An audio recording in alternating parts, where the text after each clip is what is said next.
बिछा ज़िले मटियारी में पाकिस्तान पीपल्स पार्टी नून लीग के मलह मारे वही। मटियारी ज़िले के एक क़ौमी और ॿिनि सूबाई तकनि ते पीपल्स पार्टी जा उम्मीदवार कामयाब।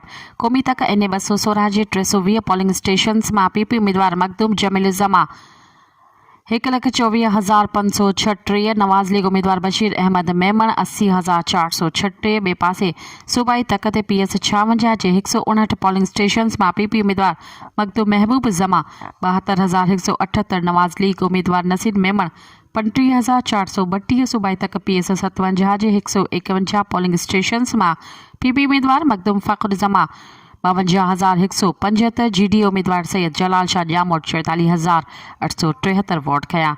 हाला बिछा खैबर उडेरोलाल मटियारी सैदाबाद समेत ॿियनि नंढनि वॾनि शहरनि में अमन अमान सां इलेक्शन थी गुज़री। बिछा में भिटाई पीरन गॾिजी शानदार रैली कढी। जश्न रक़्स झुमरियूं हरी वयूं। रैली कढी वई जेका दरगाह भिटाई ते चाद चाढ़ी दुआ घुरी वई। मज़ीद ख़बरनि ऐं तफ़सीलात लाइ विज़िट कयो असांजी वेबसाइट www.awamiNewsHD.com ऐं ॾिसंदा रहो अवामी न्यूज़ HD।